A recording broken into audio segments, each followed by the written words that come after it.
Good afternoon and welcome. I am Oluwatimileyin Ajayi with the Carnival Radio Media News.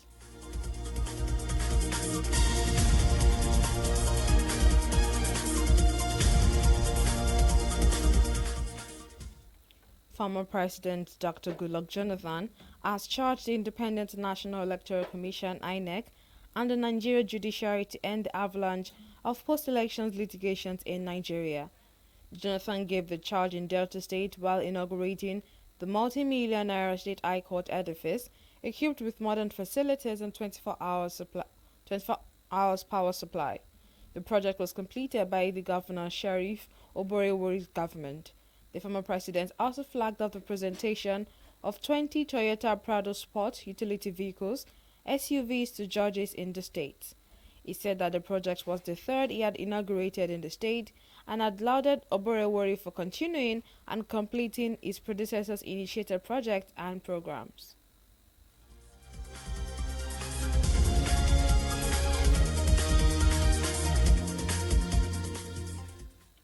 Meanwhile, the Nigeria Civil Defense Corps (NSCDC) has arrested 5 suspects in Kano for alleged vandalism and theft.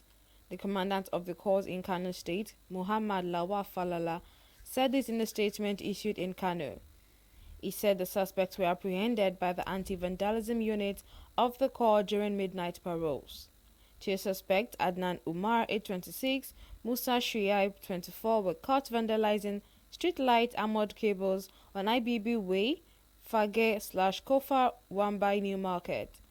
In a separate incident, according to him, 3 suspected motorcycle thieves, including a receiver of the stolen motorcycle, were arrested by the corps. The suspects are Saminu Magaji, Aruna Idris, and Ahmed Abubakar, the receiver. The commandant noted that 2 other suspects are still at large.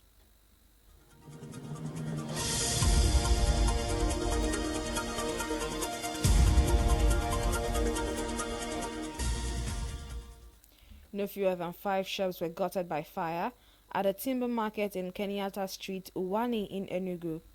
Report says prompt response by the State Fire Service quenched the fire from spreading to other parts of the plywood market.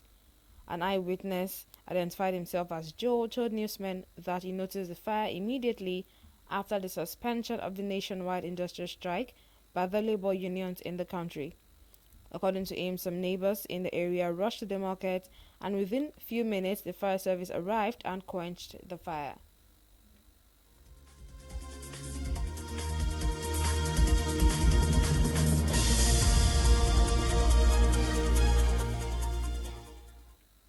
On the foreign scene, U.S. President Joe Biden on Wednesday issued an executive order to ramp up measures to prevent asylum seekers from entering via the country's border with Mexico. The U.S. president went on to say that asylum would still be available to those who try to enter the U.S. legally. The White House earlier in the day published a presidential decree according to which migrants could be denied the chance to claim asylum in certain circumstances. This was criticized by both human rights activists and Republicans. Those affected by the decree were to be deported at a short notice if they do not explicitly request asylum. Those who did so would be subjected to stricter checks by the border officials.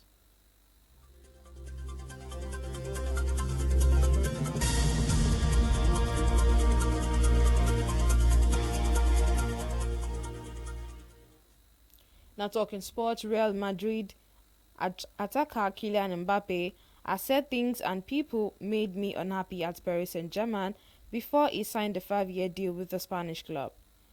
Francis Mbappe, 825, will join the La Liga's champions for next season in a long-rumored move, having spent 7 campaigns in the French capital. During PSG's tour of Japan and South Korea last summer, the club's management threatened to ban Mbappe from playing after he had told them he was planning on leaving the Parc des Princes this year. Mbappe left PSG at the end of the season, having lifted the Ligue 1 title and the French Cup under Spanish coach Luis Enrique and advisor Louis Campos, who he also worked under while playing for Monaco.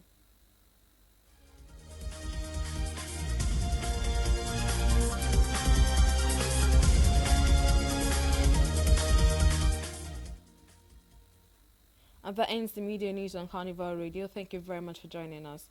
My name remains Oluwatimileyin Ajayi. You can download our Carnival Media app from Google Play Store and the iOS App Store. You can also check out our website at carnivalmedia.ng. Enjoy the rest of your evening.